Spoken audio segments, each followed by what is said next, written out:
दूसरे सत्र में आप सभी का स्वागत है। जो लोग नए आए हैं उनका स्वागत है। नमस्कार सर। हमारे नमस्कार। जो लोग नए आए हैं उनका स्वागत है। नीलम जी नई आई हैं। इसके अलावा अभी हमारे प्रभजीत कौर ने ज्वाइन कर लिया है। हमारी फैकल्टी ज्योति चौधरी जी ने भी ज्वाइन किया हुआ, उनका स्वागत है। ज्योति जी ज्वाइन कर लिया ना आपने? ज्योति जी हाँ आपने जी ज्वाइन सर। कर लिया? ज्योति जी ने ज्वाइन कर लिया, उनका स्वागत है। और आज हमारी फैकल्टी है ज्योति जी, और वो नरेंद्र जी ने ज्वाइन कर लिया है। वो हमारे सीनियर थेरेपिस्ट हैं और वो एक्यूपंक्चरिस्ट हैं वर्चुअली, तो उन्होंने ज्वाइन किया, वो उनका स्वागत। तो ज्योति जी आज पढ़ाएंगी, वार्ता करेंगी। पढ़ाने की हम लोग कोई पढ़ाता नहीं है, हम लोग सिर्फ वार्ता करते हैं और आपस में एक ही प्लेटफॉर्म हम लोग मानते हैं। एक ही प्लेटफॉर्म में हम लोग, जो हमारे पास है वो हम आपको देते हैं, जो आपके पास है वो हम ले लेते हैं। तो उससे यही ज्ञान का एक्सचेंज होता है, उससे हम लोग हमारा ज्ञान बढ़ता है, आपका भी बढ़ता है। तो एक ये पॉइंट हम लोग का है न्यूट्रिशन, जो हम लोग बीएचबी का चैप्टर है, न्यूट्रिशन है, चैप्टर 5 है, और उस पर हम लोग विचार करेंगे, उस पर चर्चा करेंगे। तो मैं शेयर कर दूं ना मैडम, ओवर टू यू। जी सर।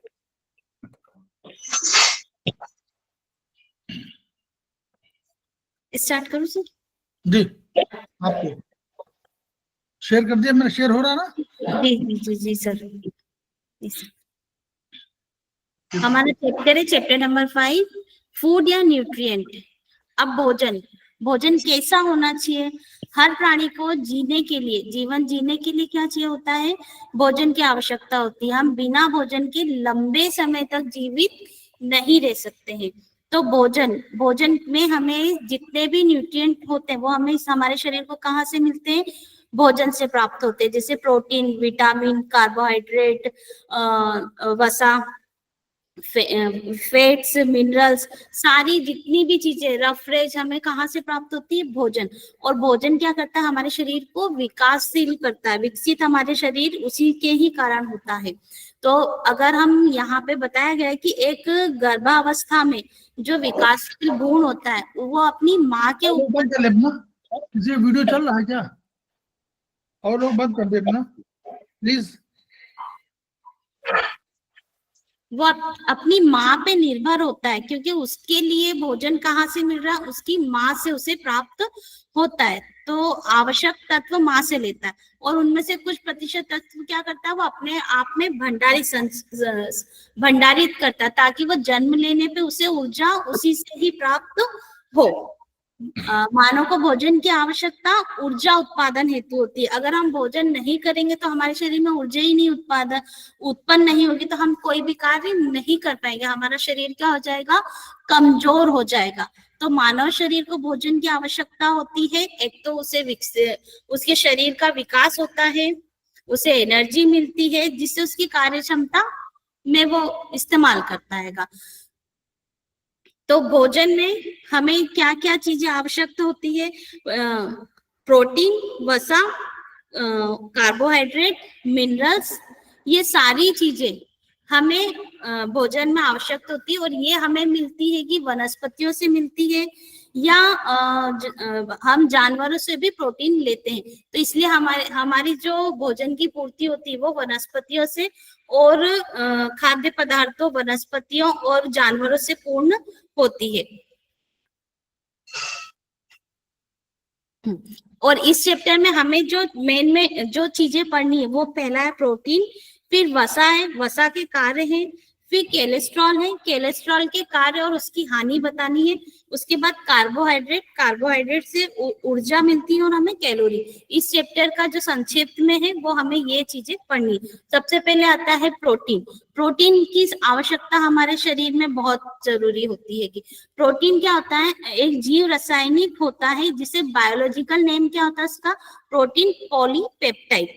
ये पॉलीपेप्टाइड क्यों होता है? क्योंकि CONH2 के बॉन्ड से ये बना हुआ होता है, पेप्टाइड बॉन्ड होता है, इसीलिए इसे प्रोटीन पॉलीपेप्टाइड कहते हैं। ये सभी प्राणियों के लिए क्या होता है? आवश्यक होता है, क्योंकि इसी के माध्यम से सभी प्राणियों को होती ऊर्जा मिलती है। और कोशिकाओं का निर्माण भी हमारा इसी से होता है। जैसे एक बच्चे को विकास के लिए प्रोटीन की आवश्यकता होती है, और टियर और वियर मतलब हमारे को कहीं चोट लग जाती है तो हमारी जो सेल्स होती है जहाँ जिसे घाव हो जाता है तो वो वापस रिपेयर होने के लिए हमें क्या प्रोटीन की आवश्यकता होती है।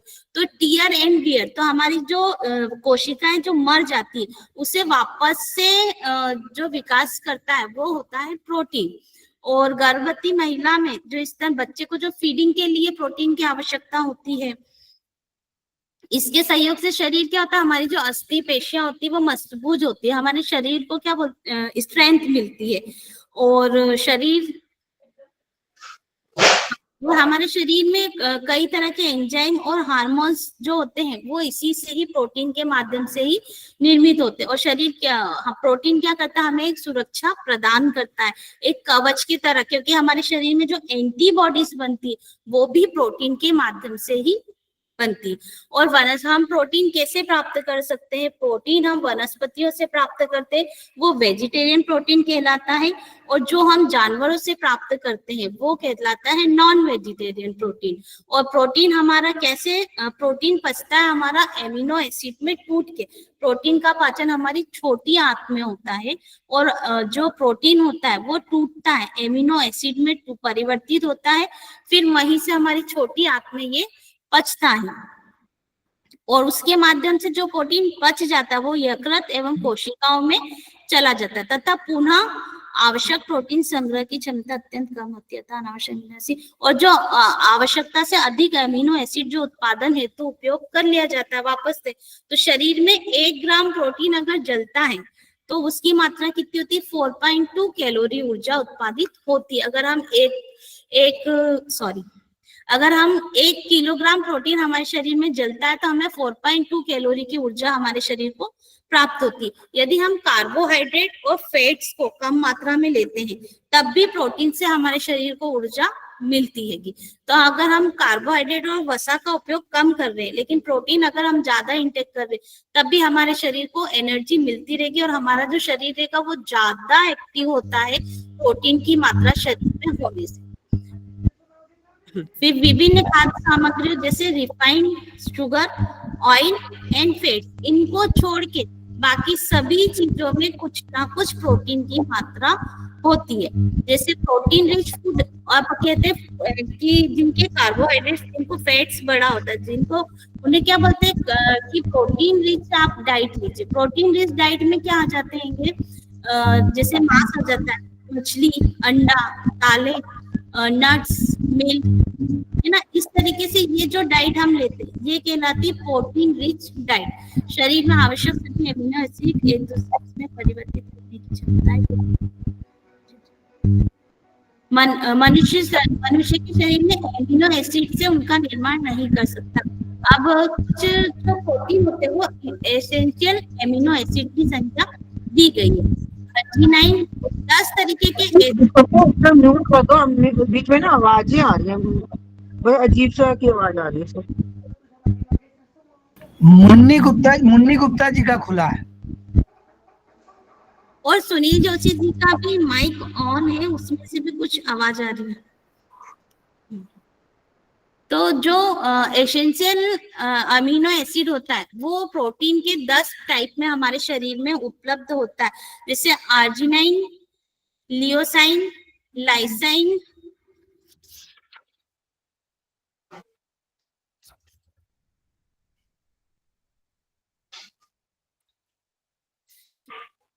आइसोलियोसिन, tryptophan, threonine, histidine, methionine and फेनिन, एलेनिन। यह 10 एमिनो एसिड वनस्पति एवं एनिमल प्रोडक्ट से आवश्यक मात्रा में प्राप्त होते हैं, और ये हमारे शरीर के लिए बहुत आवश्यक होते हैं। भोजन में प्रोटीन की आवश्यक मात्रा कितनी होती है, 1 ग्राम पर किलोग्राम। शरीर भार या भोजन में प्रोटीन की सहभागिता 15% होनी चाहिए। मतलब हमारे खाने में जो हमारे शरीर में प्रोटीन की मात्रा, हमारे भोजन में जो प्रोटीन की मात्रा है वो 15% होनी चाहिए। जिसमें से 50% कहाँ से आता है, कहाँ से मिलता है हमें प्रोटीन? एनिमल और एनिमल प्रोडक्ट से हमें जो प्रोटीन है वो मिलता है। फिर सेकंड पॉइंट से इसका वसा का, हमारे भोजन का सेकंड पॉइंट है वसा। वसा में अब आता है जब अल्कोहल और क्षारीय स्वभाव के किसी एसिड से मिलता है तो क्या बनता है? लवण एवं जल बनता है। मतलब कि अल्कोहल का H और एसिड का OH। अल्कोहल होता है ROH और मतलब इसका एक फॉर्म है, इसमें अपन कुछ भी ऐड कर सकते हैं R की जगह। तो जब अल्कोहल का H और एसिड का OH मिलता है तो ईस्टर बनता है। और क्या निकलता है उसमें से?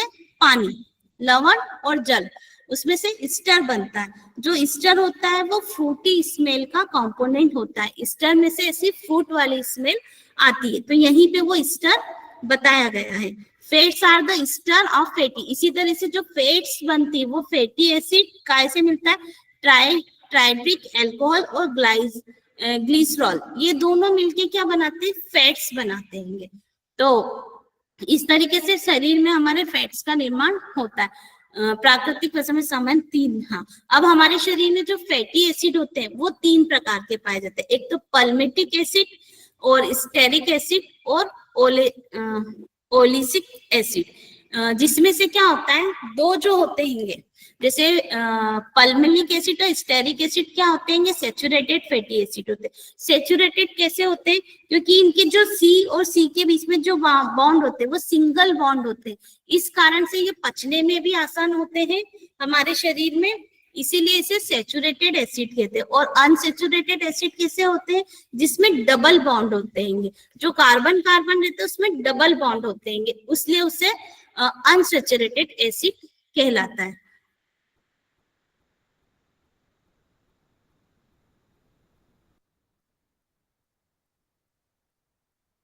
हाँ, ये डबल बॉन्ड होने के कारण वह असंतृप्त फैटी एसिड कहलाता है। गुणवत्ता में यह अनसैचुरेटेड फैटी एसिड साधारण तापमान पे तरल बने रहता है, अतः इन्हें ऑयल्स कहते हैं। जो ऑयल्स होते हैं जिनका यूज हम करते हैं वो अनसैचुरेटेड एसिड होते हैं। मानव शरीर में वसा 2 रूप में होता है, रचनात्मक लिपिड, स्ट्रक्चर लिपिड में होता है, जिसमें हमारे सेल, मेम्ब्रेन तथा कोशिकाएं होती है। और यह वसा भाग शरीर की आकस्मिकताओं में ऊर्जा हेतु प्रयुक्त नहीं हो सकता, इस वसा का उपयोग हम नहीं कर सकते। फिर आता है neutral fatty acid. Neutral fatty acid ना तो वो सैचुरेटेड होता है ना अनसैचुरेटेड होता है, वो सिर्फ न्यूट्रल बना रहता है। वो किसी, इसलिए उसे न्यूट्रल फैटी एसिड कहा जाता है। ये क्या होता है? ये डिपॉजिट होता है। ये जो न्यूट्रल फैटी एसिड होता है ये डिपॉजिट होता है हमारे शरीर में, इसका संग्रहण होता है। यही संग्रहित वसा शरीर में ग्लूकोज ना होने पर ऊर्जा, जैसे अगर हम शक्कर का इस्तेमाल बंद कर दे या किसी मीठी चीज का उपयोग बंद कर दे तो जो ये न्यूट्रल फैटी एसिड हमारे शरीर में जमा होता है यही हमें ऊर्जा के रूप में प्राप्त होता है। मानव शरीर में अब इसका संग्रहण कितने तरीके से होता है? सबक्यूटनियस टिश्यू में 50% होता है, पेरिडेंटल टिश्यू में 15%, मेसेंट्री में 10% और ओमेंटम में 5%, और इंट्रामस्कुलर कनेक्टिविटी टिश्यू में इनका संग्रहण होता है 5%। ये जो है न्यूट्रल फैटी एसिड है। जब भी हम ग्लूकोज का इस्तेमाल हमारे शरीर में कम होता है तब ऊर्जा के रूप में यही एसिड काम में आता है।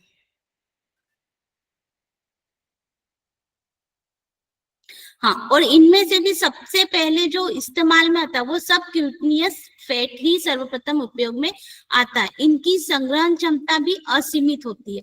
मानव शरीर में 17% पे जो फैट होता है वो मेल्ट हो जाता है, अतः जीवित शरीर में जो फैट होता है वो तरल रूप में ही होता है। फिर आते हैं फैट्स के कारण कि फैट्स हमारे शरीर में क्या, क्योंकि फैट्स अधिक होने पे नुकसान होता है लेकिन अगर वो कम मात्रा में तो वो हमारे लिए उपयोगी होता है। जैसे वसा शरीर का संग्रहित ईंधन है। वसा अगर फैट हमारे शरीर में जमा हो रहा है तो वो क्या करता है? हमें एनर्जी दे रहा है, ऊर्जा दे रहा है। हम कितना भी काम कर ले हमारी एनर्जी कम नहीं होती अगर हमारे शरीर में फैट्स है तो।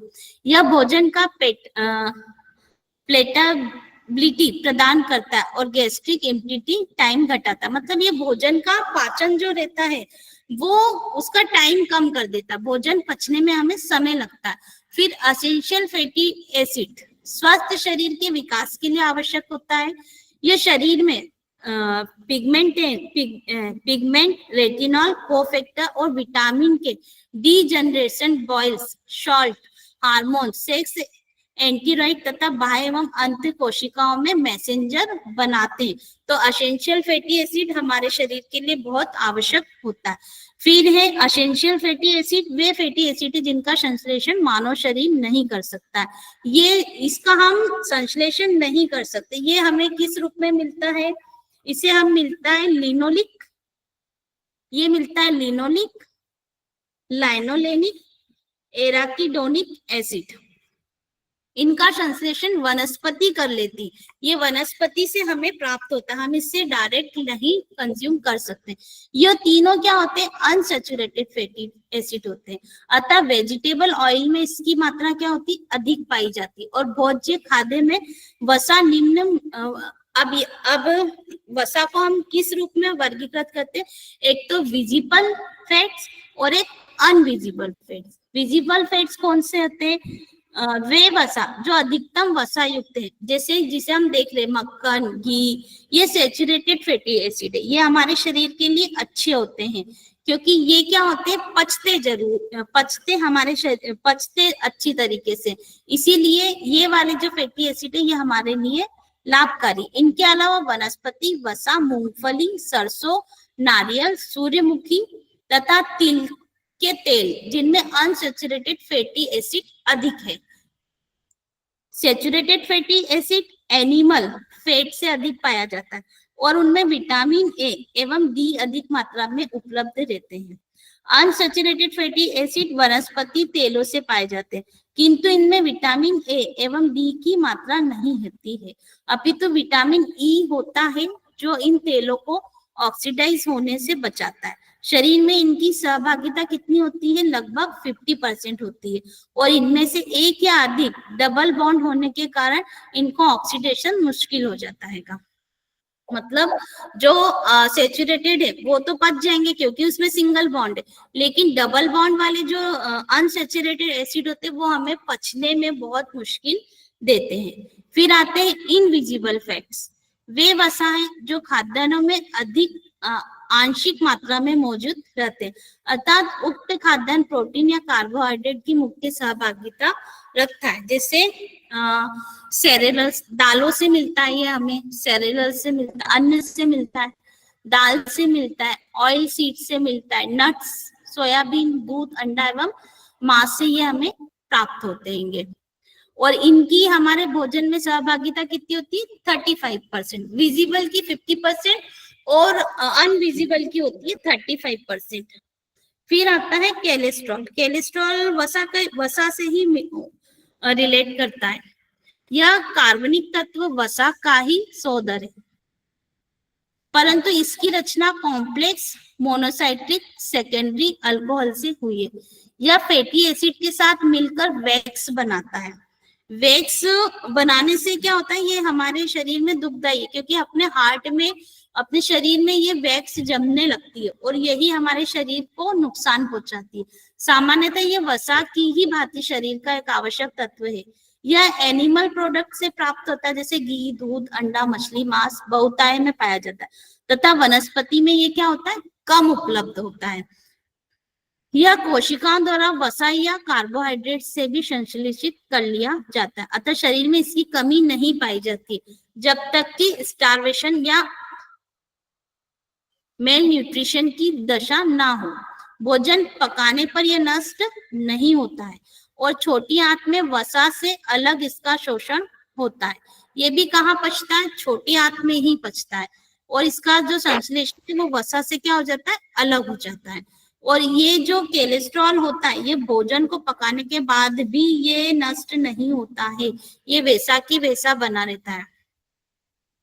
यूं तो शरीर की समस्त कोशिकाओं में मौजूद है, परंतु यकृत, एड्रिनल कॉर्टेक्स एवं सेक्स ग्रंथियों में अधिकतम मात्रा में पाया जाता है। इसकी सबसे अधिक मात्रा रेटिकुला एंडोथेलियल सेल में पाई जाती है। चूंकि री सेल्स में एरिथ्रोसाइट एवं लिम्फोसाइट का डिस्ट्रक्शन होता है। रक्त में स्वतंत्र कोलेस्ट्रॉल की मात्रा 150 से 240 mg पर होती है। फिर आते हैं कोलेस्ट्रॉल के कार्य।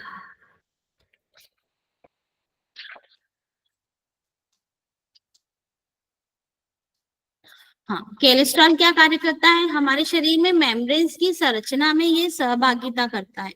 और बॉयल साल्ट, हमारे शरीर में जो बॉयल साल्ट बनते हैं उसका क्या करता है, संग्रहण करता है। सेक्स हार्मोन्स का ये संग्रहण करता है। एड्रिनल कॉर्टिकल हार्मोन्स का ये सारी चीजें हमारे शरीर में एकत्रित करने का कार्य करता है। रक्त को विस्कोसाइड प्रदान करना भी इसी का ही कार्य होता है। फिर कोलेस्ट्रॉल, लेकिन एक मात्रा से अगर कोलेस्ट्रॉल हमारे शरीर में ज्यादा हो जाता है तो वो क्या करता है, हमें हानि पहुंचाता है। कोलेस्ट्रॉल से हानि होती है सामान्यतः आवश्यक मात्रा से अधिक कोलेस्ट्रॉल स्वास्थ्य के लिए हानिकारक इसीलिए है क्योंकि शरीर में इसकी कैटाबॉलिज्म नहीं के बराबर होती है, ये पचता नहीं है। इसी कारण ये हमारे शरीर में अगर अधिक होता है तो ये हमें नुकसान पहुंचाता है। बॉइल जूस तथा मूत्र में इसकी थोड़ी मात्रा उत्सर्जन होती अवश्य है। ये हमारे शरीर से बाहर आता जरूर है लेकिन बहुत कम मात्रा में, परंतु इंडोजीनियस सिंथेसिस के कारण यह घी मांस का अत्यधिक सेवन करने पर यह रक्त में बिना कार्य परिवहन करता रहता है। ये हमारे शरीर में ये पचता है नहीं, तो इसलिए ये क्या होता है, रक्त के साथ परिभ्रमण करता है, घूमता है पूरे हमारे शरीर में। इसकी अधिक मात्रा धमनी की दीवारों पर फैटी एसिड के साथ क्या करती है, वैक्स बनाकर चिपकने लगती है और इस प्रकार से एथ्रोसेलोरियस की शुरुआत हो जाती, जो अंतराल में मायोकार्डिया इंफ्रक्शन, सेरेब्रल थ्रोम्बोसिस और जैसी बीमारियां इसमें होने लगती। अगर हम जरूरत से ज्यादा उपयोग, अगर फैट्स का उपयोग कर लेते तो फिर कोलेस्ट्रॉल जो होता है वो वैक्स के रूप में हमारे शरीर में जमने लगता है और जो वैक्स के रूप में जमता है वही हमारे शरीर को नुकसान करता है। फिर अगला है इसमें पॉइंट कार्बोहाइड्रेट। हमारे कार्बोहाइड्रेट भी क्या होता है, हमारे भोजन का मुख्य तत्व होता है जिसकी मात्रा हमारे शरीर में ज्यादा ही होती है। खाद्य पदार्थ में कार्बनिक तत्वों की सकल मात्रा में कार्बोहाइड्रेट की सहभागिता सबसे अधिक होती है। हम सबसे अधिक मात्रा में कार्बोहाइड्रेट कंज्यूम करते हैं हमारे शरीर में। हमारी प्रोटीन की मात्रा कम रहती है लेकिन हमारे शरीर में हम कार्बोहाइड्रेट को अधिक से अधिक मात्रा में यूज करते हैं। कार्बोहाइड्रेट किस रूप में होता है, स्टार्च और सेल्यूलोज के रूप में हमारे शरीर में ये संग्रहित होता है। और जो ग्लाइकोजन होता है, कार्बोहाइड्रेट जो संग्रहित होता है वो भिन्न होता है। यह कार्बन हाइड्रोजन एवं ऑक्सीजन से बना है। कार्बन क्या होता है, CO2 क्या होता है, ऑक्सीजन, और ये कार्बन और हाइड्रोजन और ऑक्सीजन से ही मिलके बना होता है का ये, जिसमें से हाइड्रोजन एवं ऑक्सीजन अणु का अनुपात क्या होता है, 2.1 में मौजूद होता है, जिसमें एक जल अणु में है। अतः इसकी कैटाबॉलिज्म के फलस्वरूप कार्बन डाइऑक्साइड एवं जल बनता है। जब कार्बन डाइऑक्साइड होता है तो इसमें से जल बाहर आ जाता है। ये कहाँ से प्राप्त होता है, वनस्पति या जानवरों से प्राप्त कार्बोहाइड्रेट आसानी से पाचन तंत्र में मोनोसेकेराइड मतलब ग्लूकोज और फ्रक्टोज के रूप में तोड़ के हमारे शरीर में पच जाता है और यह रक्त के माध्यम से शरीर की समस्त कोशिकाओं को ईंधन के रूप में वितरित कर दिया जाता है। कार्बोहाइड्रेट रक्त के माध्यम से हमारे शरीर की सारी कोशिकाओं में क्या मिलता देता है, ऊर्जा देता है। ऊर्जा हमें कार्बोहाइड्रेट से ही प्राप्त होती है। कोशिका में ऊर्जा उत्पादन का यही प्राथमिक एवं आसान ईंधन है। उपयोग से बचा ग्लूकोज अस्थि पेशियों एवं यकृत में ग्लाइकोजन के रूप में संग्रहित कर लिया जाता है। एक 70 किलोग्राम व्यक्ति में, अगर कोई व्यक्ति है उसका भार 70 किलोग्राम है तो उसकी अस्थि पेशियों में कितना होना चाहिए, 400 ग्राम, यकृत में 100 ग्राम, ECF में 200 ग्राम और रक्त में कितना कार्बोहाइड्रेट होना चाहिए, 4 ग्राम होना चाहिए। भंडार गृह संतृप्त हो चुकने पर अनुपयोगी ग्लूकोज एडिपोज कोशिकाओं में फैटी एसिड वसा के रूप में संग्रहण किए जाने लगता है। ग्लूकोज का इस रूप में संग्रहण करने से शारीरिक क्षमता असीमित एवं प्रत्येक व्यक्ति में भिन्न होती। तभी लिए अगर ये ज्यादा हमारे शरीर में हम इसका कार्बोहाइड्रेट का यूज करते तो हमारा शरीर फूलता है और सारे जितने भी अलग अलग व्यक्ति में इसकी क्या होती है, अलग अलग क्षमता होती है कि हमारा शरीर कितना इसका ऑब्जर्वेशन कर रहा है। ECF का क्या मतलब होता है? ECF, हाँ जी,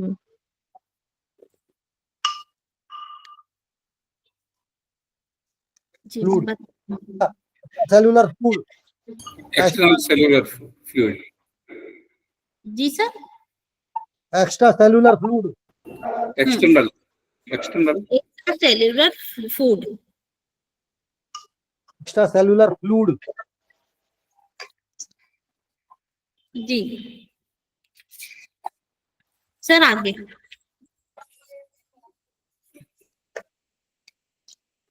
हाँ, भोजन में कार्बोहाइड्रेट की जो हमारे भोजन में कितनी मात्रा होती है, 50% होती है, जो अधिकतम कहाँ से मिलती है हमें, गेहूं, चावल, वनस्पति जैसे आलू, चुकंदर एवं दूध से प्राप्त की जाती है।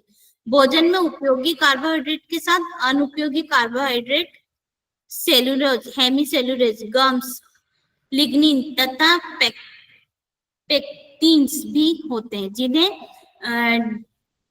डाइटरी फाइबर्स या रफरेज की संज्ञा दी गई है।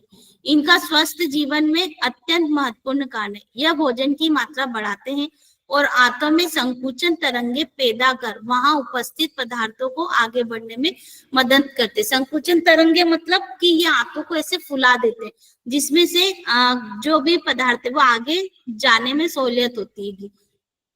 तो ये संकुचन तरंगे पैदा करते हैं। यह सेलुलोज पाचन तंत्र में पचते नहीं, परंतु जल सोख कर स्वयं फूल जाते हैं और पाचन अंगों में अधिक स्थान घेर लेते हैं। इनके इसी गुण के कारण यह मानव शरीर में उपयोगी और भोजन का महत्वपूर्ण अंग है।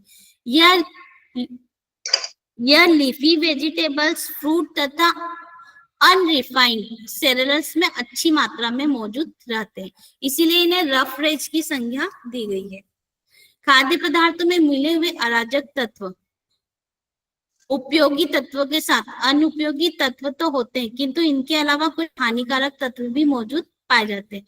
कुछ वनस्पति खाद्य पदार्थों में ऐसे फैक्टर पाए जाते हैं जो न्यूट्रिएंट के असेंबुलेशन को सुचारू रूप से नहीं होने देते, जैसे ट्राइप्सिन इनहिबिटर्स।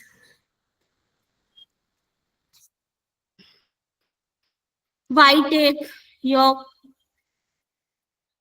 ये क्या होते हैं?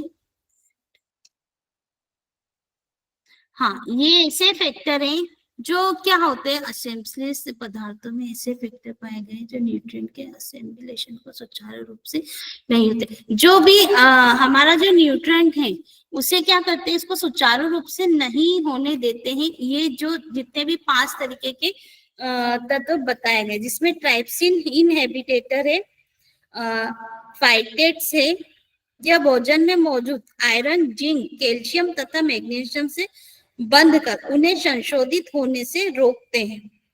फिर टेनिन्स है, ये भोजन में उपलब्ध लोह तत्व को ऑब्जर्व होने से रोकते हैं, क्योंकि हमारे शरीर में तो जिंक की आवश्यकता भी है, कैल्शियम, मैग्नीशियम की, लेकिन ये इन्हें हमारे शरीर में संशोधित होने से रोकते हैं। मतलब हमारा जो मेटाबॉलिज्म सुचारू रूप से चलने नहीं देते। फिर ऑक्सीलेट है, ऑक्सीलेट जो वनस्पतियों में मौजूद कैल्शियम आयरन को बांध लेता है। फिर गाइट्रोजन है, टाइसोनाइट तथा आइसोथाइसोनोट तत्व आयोडीन के शोषण को रोकते हैं।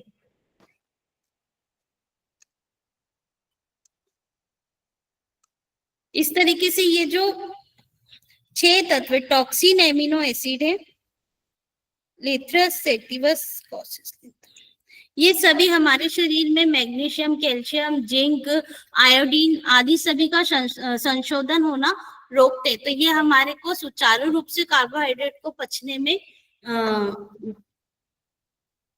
रोकने का कार्य करते हैं।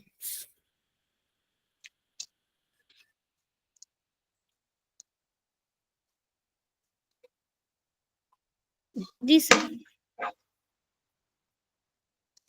फिर आती है ऊर्जा, एनर्जी। ऊर्जा कहाँ से मिलती है? जब हम भोजन अच्छा करते हैं तभी हमें एनर्जी मिलती है। ऊर्जा वह बल है, ऊर्जा बल, शक्ति, क्षमता है जो किसी कार्य को कर सकने में सक्षम होते। भौतिक विज्ञान के अनुसार बल क्या होता है? कार्य इंटू दूरी, work into distance equal to क्या होता है? बल होता है। मानव शरीर की कोशिकाओं को भी अपने दैनिक कार्य हेतु ऊर्जा की आवश्यकता रहती है। अगर हमारे शरीर में ऊर्जा नहीं है तो हम कार्य नहीं कर पाएंगे, क्योंकि हमारे हर कार्य में उसके अनुसार ऊर्जा की क्षमता हमें चाहिए। मोटे तौर पे कहा जाए तो शरीर में हो रही क्रियाएं जैसे वृद्धि, विकास, श्वसन, संचरण, पाचन एवं शरीर तापक्रम नियंत्रण आदि सभी में ऊर्जा खर्च होती है। यह ऊर्जा भोजन से ही हमें प्राप्त होती है। हमारे शरीर की जितनी भी क्रियाएं होती हैं सबके लिए हमें ऊर्जा की आवश्यकता होती है। थर्मोडायनेमिक्स के प्रथम नियम के अनुसार ऊर्जा ना ही पैदा की जा सकती है और ना ही नष्ट की जा सकती है।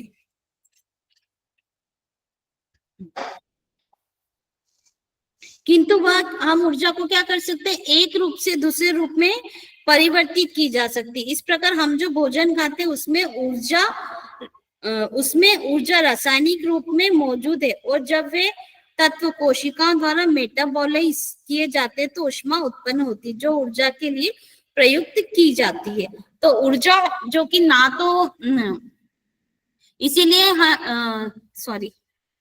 ऊर्जा को हम परिवर्तित कर सकते हैं, एक रूप से दूसरे रूप में ऊर्जा परिवर्तित हो सकती है। और वो कैसे होती है, जैसे ग्लूकोज CO2 प्लस H2O मिलता है तो हमें क्या होती है कि ग्लूकोज प्राप्त होता है जिसमें से 7 किलोकैलोरी हीट हमें बाहर की ओर निकल जाती है।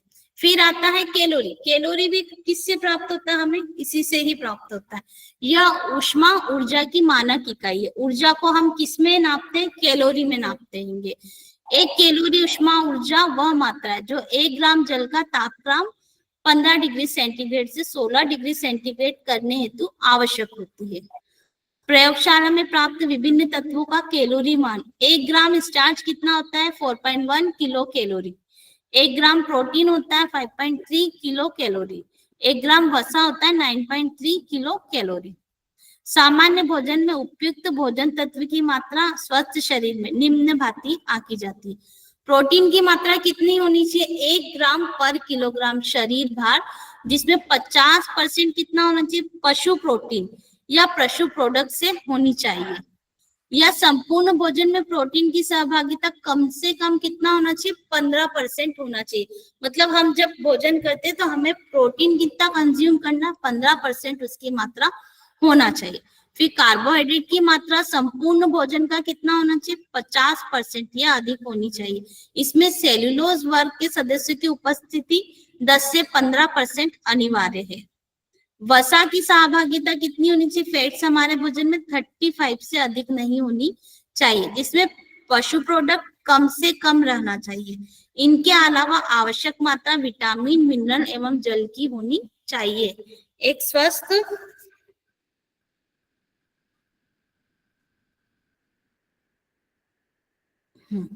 स्वस्थ शरीर को आवश्यक ऊर्जा अनुरूप भोजन लेने की संतुलित भोजन कहते हैं। अगर हम इस तरीके से अपने शरीर में सारी चीजों की मात्रा अपने भोजन में सारे जैसे प्रोटीन, वसा और कार्बोहाइड्रेट की मात्रा रखते हैं तभी वो भोजन क्या कहलाता है, एक संतुलित भोजन कहलाता है। आवश्यक ऊर्जा के आधार पे कार्य को 3 ग्रुप में वर्गीकृत किया गया।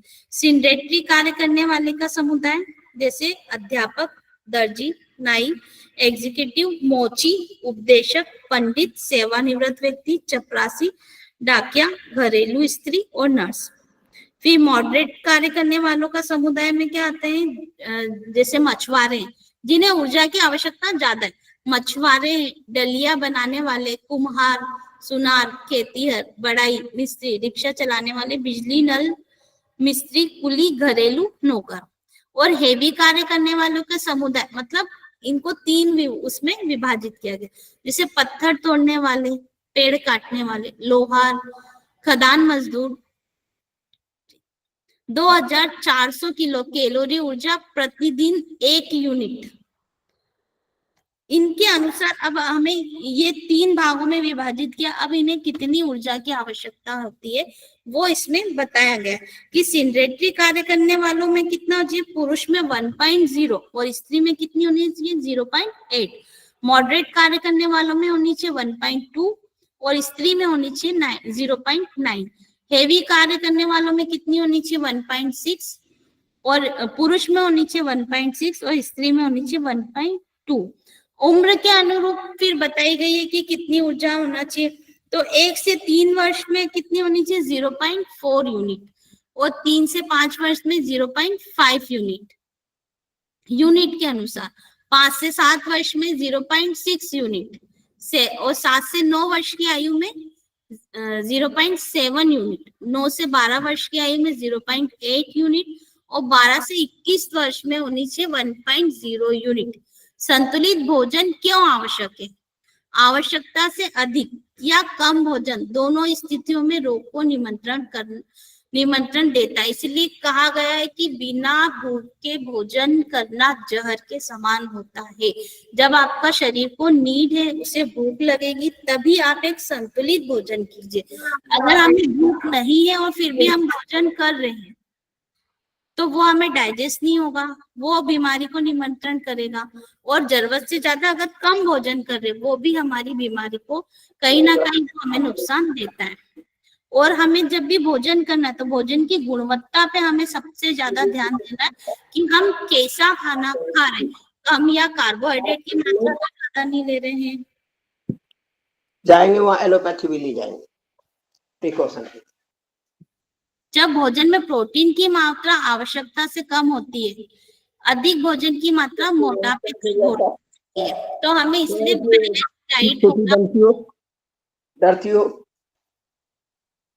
बैलेंस डाइट होना हमारी जरूरी। इसीलिए कहा गया है कि एक संतुलित भोजन करने से हमारा शरीर एकदम स्वस्थ रहेगा। ना तो हम ज्यादा मोटे होंगे, ना ज्यादा दुबले होंगे, ना ही हम बीमारियों से ग्रस्त होंगे।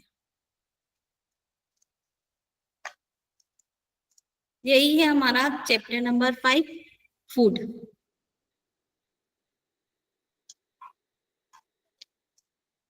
सर आपका माइक कैसा रहा भाई? बहुत बढ़िया सर। बहुत अच्छा, थैंक यू ज्योति जी। हाँ, वो बार उसको पढ़े तो हम लोग समझ में आ गए। थैंक यू ज्योति जी, बहुत अच्छा था। Thank you. बहुत अच्छा रहा सर, थैंक यू। बहुत बहुत धन्यवाद, थैंक्स। ज्योति मैं तो आपसे पहले ही मिल चुकी हूँ, दूसरी बार सौभाग्य है आप हमारे बीच में ही आ गए।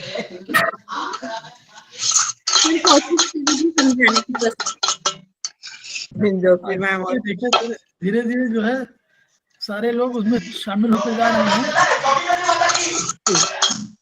ज्योति मैम भी ज्योति मैडम भी हम दोनों मिल चुके हैं सर।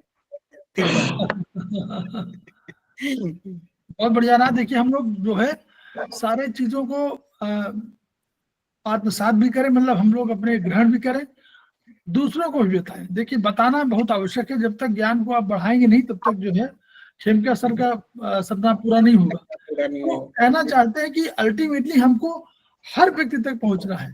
तो हर व्यक्ति पहुंचने का तरीका क्या है? अपने ज्ञान को बगल वाले को जरूर दीजिए। अगर बगल वाले को नहीं देंगे और वो बगल वाले को नहीं देगा तो कैसे फैलेगा? Each one reach one concept में बहुत सिंपल सेंटेंस लगता है, लेकिन ईच वन रीच वन का मतलब है कि हम कोई भी अंतिम व्यक्ति जो है उस तक पहुंच जाना है। बराबर वाला न लेना चाहे तो सर बराबर वाला वाइफ है जो नहीं पढ़ा लिखा है उसके पास भी लिंक दे सकते हैं। सबके पास पहुंचना है और वो सबके पास पहुंचना है थेरेपी के रूप में पहुंचना है। जब थेरेपी के रूप में पहुंचेंगे तो हम लोग बहुत PhD पढ़ रहे हैं, हम लोग चाइनीज पढ़ रहे हैं, आयुर्वेदिक हमारे पास सुविधाएं बहुत है। हम इनके माध्यम से जान रहे हैं कि हमको संतुलित भोजन चाहिए। अब संतुलित भोजन कोई नहीं ले रहा है, उसको तमाम बीमारियां आ गई, तो पहला तो हमको ये कहें कि डाइट भी ठीक करिए। ऐसा नहीं कि डाइट केवल हम पॉइंट लगा देंगे और ठीक हो जाएगा। अगर रक्त बढ़ाने की बात हम कर रहे हैं विनोद जी, तो केवल हमारा इससे काम नहीं बनेगा कि हमने पॉइंट लगा दिया कि ये लीजिए SP3 हो गया और K7 हो गया और जो है किडनी 3 हो गया। इससे नहीं काम बनेगा। काम बनेगा ये भी कि उसके साथ साथ संतुलित भोजन भी चाहिए, उसको व्यायाम भी चाहिए, उसको आहार निद्रा भी चाहिए। अगर नींद नहीं लेगा तो भी उसको नुकसान होगा। तो यानी आहार और निद्रा और ब्रह्मचर्य जिसको कहा जाता है, ब्रह्मचर्य माने श्रम, जो आज हम लोग अपना आज का व्यायाम बोलते हैं। तो व्यायाम हमको करना है, कोई कुछ करना तो है। ऐसा कि दम में पड़े रहें अब sp3 टोन किए रहे और लेट जाए, सवेरे से खाना खाएं लेट जाए, sp3 टोन कर लीजिए, कोई फायदा नहीं होना है। फायदा तब होना है जब इसके साथ साथ आप सारा काम करेंगे, नींद भी ठीक से लेंगे। ऐसा नहीं कि 24 घंटा नींद ले, आराम श्रम, हम संतुलन की बात करते हैं। संतुलन माने बैलेंस, ना अधिक भोजन न कम भोजन, न अधिक श्रम न अधिक आराम, सबके बीच में सब। इसीलिए कहते नहीं है, आप अपने मित्रों से मिलिए, आप अपने घर परिवार के लोगों से मिलिए, आप फोन भी करिए तो सबसे बात कर लीजिए। आप अपने मित्रों से मिलेंगे, घर परिवार के लोगों से मिलेंगे, इष्ट मित्र से मिलेंगे, पड़ोसियों से मिलेंगे, दुआ सलाम होगी, आपका मन ठीक होगा। और जितना मन ठीक हो और स्वस्थ हो जाएंगे। तो ये कॉम्बिनेशन ऑफ ऑल, मतलब ये इसीलिए बैलेंस लाइफ की कही गई है। तो हम लोग खेमका सर के सपनों को पूरा करें, हम लोग ज्ञान को बढ़ाएं, ज्ञान का विनिमय करें, आपस में दूसरे ज्ञान लें, अपने ज्ञान को बढ़ाएं, रुकने मत दें ज्ञान को, तभी उनका सपना पूरा होगा। सपने क्या है? Each one reach one, each one treat one, each one teach one. इन्हीं शब्दों के साथ हम लोग फिर कल मिलते हैं। नमस्ते सर। नमस्ते सर, नमस्ते मैडम, नमस्कार। Thank you sir. बहुत बहुत धन्यवाद। नमस्ते सर। Thank you.